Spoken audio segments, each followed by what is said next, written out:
today. And it's a pleasure to have here with me today this morning Randy Akee, who is a associate or full professor by now. Still associate. Associate professor at UCLA in various departments, but mostly in policy studies. And Randy is an expert on lots of things, but in particular, I would say it's fair to say that he is probably the leading expert in the United States on the economic issues involving indigenous populations. I don't think that's an overstatement.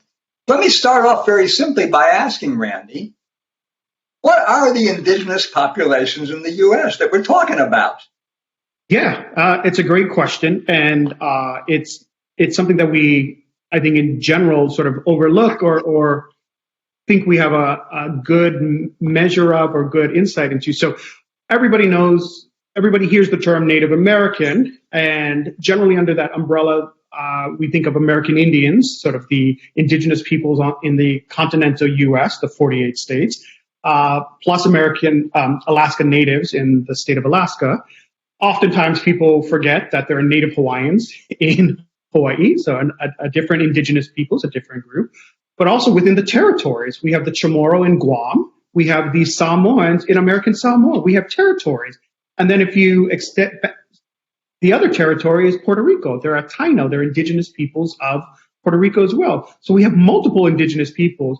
Generally, when we talk about that in the U.S., we are talking about American Indians. They're not the largest group, actually. Actually, Native Hawaiians are bigger. There are over 500,000 Native Hawaiians in the U.S. as a whole.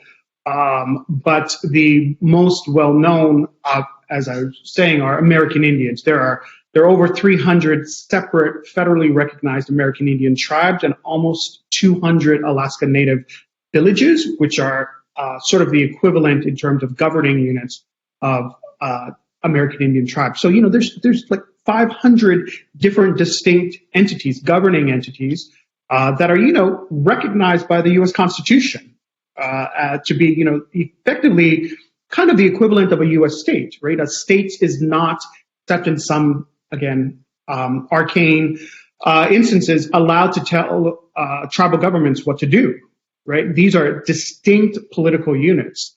And that doesn't exist, say, in a place like Hawaii, because that authority wasn't granted by Congress. The same occurs in Puerto Rico, American Samoa, and Guam. But again, for American Indians and Alaska Natives, there's a political and jurisdictional authority given there through Congress and through inherent sovereignty. Let me ask you, so U.S. population is 330 million. Yep. How many people would be classified in that 330 million as an indigenous individual? Yeah. So again, definitions matter, and that's what you should, when reading research or looking at research on this, you should ask, are you talking American Indian alone, which means, a person has only signified this one race, or in combination with other races. The OMB is very specific about this, and we have this is the same with other race and ethnic groups, but for this population in particular, it actually really matters because it's relatively small, so it doubles the size. So it's about 2.5 million if you think of American Indian, Alaska Native alone. It's about 5 million if you include in combination with other races. So it doubles in size. Fascinating. So again, when you see research or analysis or research on, the average characteristics of the population, it's always important to ask which population, because the demographics change dramatically when you look at in combination with other races. And then it tends to pick up individuals who live here in Los Angeles, for instance. Los Angeles has the largest population of Native Americans in the country because it's a big city and it draws everybody. And not just, Midwesterners or, people looking to make it in the industry, as the locals call it.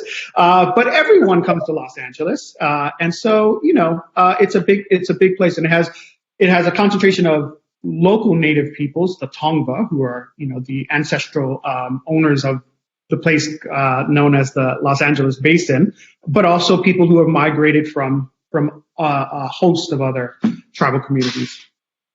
fascinating. Let me ask you then a substantive question about this now that we've defined the group. Sure. Pick one of those definitions, either the narrow 2.5 million, which is about 0.7%, or the broader 1.5%. Averaging across all of them, how does their incomes differ from those of the average non-Indigenous American? A, and B, how much of that difference can be explained by where they live or their education or their... Yeah. So the starkest comparison is the on-reservation American Indian alone population. This actually is only about 30% of the American Indian population, as we were talking about. So again, 70% live in cities and towns, but that's where the incomes are the lowest. We have seen one thing that's been really interesting is we've seen a huge increase in incomes from the 90s, 2000s, and 2010s, primarily attributable to the impact of the casino industry. So the growth of incomes has really gone through the roof in ways that no other economic development activity historically or since has transformed. So the rates of poverty have decreased by a half since the early 90s. The income levels have, so nothing is on par with the non-native population, the majority population. Things are still worse on reservation in terms of poverty levels. Income levels are lower, but things have certainly improved in the last 30 years. So it's one of these stories that we don't do enough to champion and show sort of an economic development success story, but it really is. Again, it doesn't mean things are perfect and things are, rosy, but there has been a true improvement. So if you were to give me one figure, take the income of all Indigenous compared to all, let's say, white, non-Hispanic Americans, what would the ratio be? Yeah, it's probably 2/3. Okay. Yeah. Okay. How much of that is due to lower educational attainment?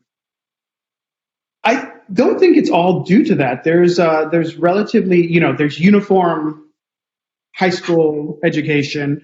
There are availability of high schools in all of these communities, either on the reservation or off the reservation. In many cases, students are integrated into the local county off-reservation school districts often. So it's not that. And many go to college, not nearly as much as, again, the rest of the United States. But I think it's sort of geographic location. It's the lack of high quality jobs and high paying jobs. I think that's it in a nutshell. Yeah. Okay. We've talked about within a generation. How about across generations? I mean, we know there's a substantial immobility across generations nationally in the U.S. Would you say it's more or less mobile intergenerationally among Indigenous populations? That's a good question. I've done a little bit of research on this with some colleagues at the Census Bureau, linking IRS data at sort of their annual taxes by race, sort of this comprehensive use data. And we've done it actually for a number of race and ethnic categories in the U.S. From the 2000s until about 2015 or 2014. And we looked at, because it's the same individual, you can look at actual mobility. You can look at you can correlate their income last year to their income this year, next year, and see what those correlation coefficients look like. And my recollection of it, because it was a few years ago, is that American Indians actually aren't the worst in terms of immobility. It's actually non-Hispanic, white, and Asians that have that over the Great Recession. There's been a general increase in immobility, which kind of makes sense. People are sort of stuck at where they're at and getting more rigid. And the two race groups that had the highest levels of immobility were non-Hispanic, white, and Asians. And, sort of we're trying to disaggregate the Asian group actually right now. And so within the Asian group, because again, Asian is not a homogenous group, as we all know, and it's actually Chinese and Indian American. that are driving that immobility. Sort of once you're at the top, you're at the top. But anyway, for American Indians, they were somewhere in the middle, and it was Hispanics that were the most mobile, which I think is a function of levels of income, right? But what you're talking about there is the same person over time. What I question is, what about intergenerationally? In other words, intergenerational. Got it. Yes, that was intragenerational. Intergenerational, we don't know that much because, and this is one of the large things that I often hammer away at when people ask me, what more do we know and what don't we know? We need better data. So we don't have the benefit, because of small population sizes, of really good panel data on small populations. So this holds true for American Indian, Alaska Native, Native Hawaiian, Pacific Islanders, and a bunch of Asian, categories as well. Because, when you look at the NLSY, the PSID, there's not enough observations to do anything there. And so that's one of the problems. We are, with the same colleague, I'm trying to do some of that right now, with regard to looking at the impact of casinos on the intergenerational impact of the long-term impact on children. So what we have is we have a panel data, as I've mentioned, of IRS data going back to the early 90s, again, at the advent of casino operations. And we know where people lived, and we know whether or not you were a child living, obviously your age, and we can see you today in 2017, so you're an adult. So we can do this, treatment control across, because again, not every reservation has a casino, not every reservation has adopted casinos at the same point in time. So we're working on that. We have a preliminary paper that looks at the impact on parents' own incomes of having a casino, and that goes up. So that's sort of our first stage analysis there. And what we want to see is what's the impact on, and we don't have so many outcome variables because it's the IRS, but we will know marital status, income, and if they move off the reservation.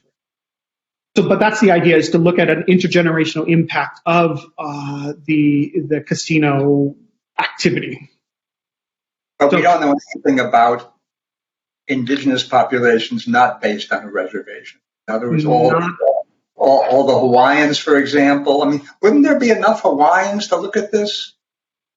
I mean, it's 500,000 people.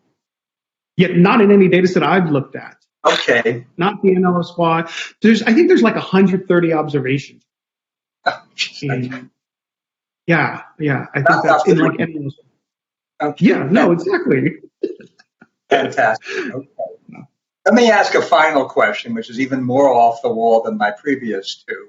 And that is, all that anybody is talking about now, and God willing this will change fairly soon, is the COVID-19 crisis. I know there were tremendous problems in Arizona and the Navajo reservations about this. Is that a general phenomenon among indigenous populations, or is that specifically Arizona's difficulty? To my knowledge, there were many communities that were adversely impacted. I have friends and colleagues from Montana, from other states that, if you look at their Twitter feed, you look at their social media feeds, they were losing family members left and right. Navajo for sure, and it's a very visible and large population. But my sense is, as was the effect on other minority populations, it was pretty widespread. Some community, and to some extent, it's related to income, it's related to access to healthcare, it's related to the ability to shelter in place and not have to go to work, and right. Those aspects, absolutely. So, I don't think it's sort of just the Navajo Nation that experienced it. It's visible and useful for people to understand that. But I think other communities, some of them were really, really hard hit. Some of them were, able to, again, sort of talking about this political jurisdiction, able to close off their reservations. And that, there were some really famous ones in South Dakota, right? Where the governor said, no, our state is open. And the tribe said, yeah, that's great, but we're not part of your state. We're closing the interstate, and that's it. And that sort of an assertion of tribal sovereignty was just amazing. And a number of them did it in New Mexico as well. They actually, the Navajo Nation famously did it. They closed over weekends, for instance, so that there wasn't this weekend travel on and off the reservation. But they allowed weekday travel because of work, obligations. But again, to reduce travel. So, a lot of them were, very active in this. Which is a real problem, of course. You reduce travel and close off the reservation. If you have a casino, you're losing all that business. I mean, it makes that trade-off incredibly stark, it seems to me. Absolutely. And a number of them closed the casinos out of the sort of public welfare. Again, Oklahoma is a fantastic example, right? Oklahoma didn't really shut down. All of the tribes shut their casinos down, right? Why? Well, who does it attract? It attracts primarily the elderly, not necessarily their tribal members, but non-tribal members. So, as a vector of the spread of COVID, the closure of these things, willingly without a mandate, is one of those stories also that we don't hear too much about. Where I think I was telling you earlier that that's one of the things we're trying to do some research on using cell phone traffic data. You may have seen a bunch of this really amazing research out of, from the bikers, right? And when they returned home after last summer and, how they facilitated the spread of COVID. We're trying to do the opposite of that, sort of estimate the adverse impact that would have occurred if casinos had remained open, right? So how many cases were reduced by the closure of this, right? Sort of a forecast. Right, So, but on the other hand, you could also calculate how much income loss is closed. You could do a very specific cost per dollar per life or serious illness. And so we're working on that with some safe graph data on cell phone trafficking right now, and hope to get some impact there, because it's really stark, as I was saying. You have these pockets of closure when everything around you is still open, and it's an independent closure. So we're hopeful to get some purchase off of that. Let me ask you this to finish up. Is there anything crucial about the economics of this population that I've missed that we haven't discussed? I think the really interesting thing will be how the tribal governments spend the American Rescue Plan Act funds. It's actually a huge amount allocated for Native Americans, inclusive of Native Hawaiians. It's something like $20 billion go directly to tribes. So it's the CARES Act had something like $8 billion. So this is, substantially more. There's even more that are going to the Indian Health Service, sort of in addition to the $20 billion. So I think it'll be a very interesting time to see the impact. So primarily, there are huge infrastructure needs. So we'll see if that results in better infrastructure with regard to housing, but also just things like something like a relatively large proportion on the Navajo Nation don't have running water, access to water. And so in a time of COVID, where you need to wash your hands and you need to sanitize, clearly there's issues there, right? And so we'll see how this relatively huge and unprecedented investment in this community has payoffs in the future. It's really unprecedented. There has been nothing of this magnitude, except under the CARES Act, which again, was incredibly large, but also unprecedented. And this is even more so. Fantastic. Randy Akee, thank you so much. For me, I hope it's interesting for our listeners. This was just absolutely fascinating. Thanks so much. Thanks for having me.